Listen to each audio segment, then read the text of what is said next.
Categories created, and we've weighted those categories with the grading set up.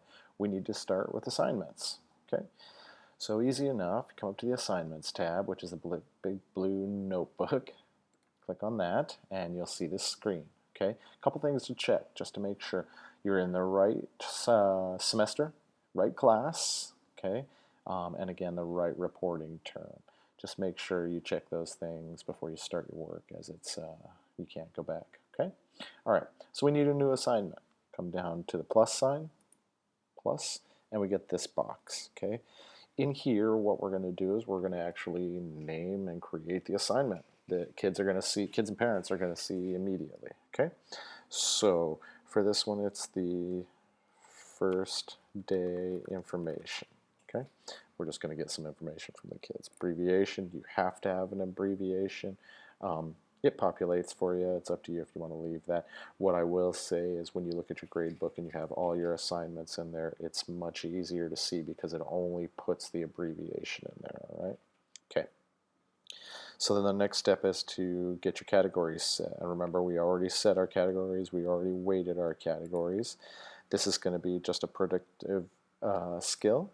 Okay, kids are going to go in there. You can see those possible points come up here, extra points, all that stuff comes up.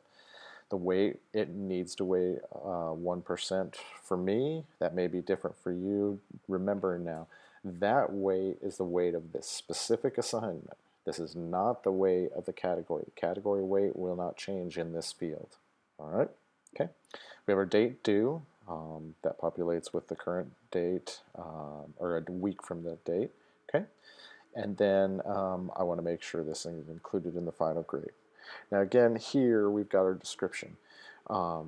People do different things here. You might say this is a formative assessment. Okay, you might have a rubric to pop in there, whatever it might be.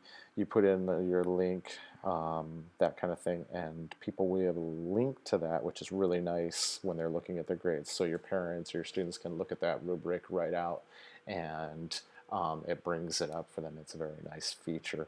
You can also go this way. It's either way it's going to show.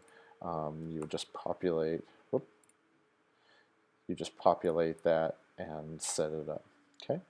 And then once we're done, remember to save. This is huge. Okay. If you don't save, it won't work. A couple other things. Let's save it. Okay. And it populates right there. A couple other things is the publish immediately. You can control that. So if you get all your assignments put in, you can do that, and then hide some and populate them as needed.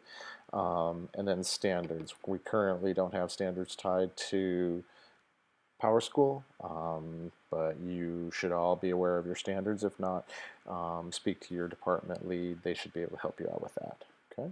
So again, this is creating assignment. Make sure all the fields are filled, and you should be ready and set. All right. Take care. Hope that helps.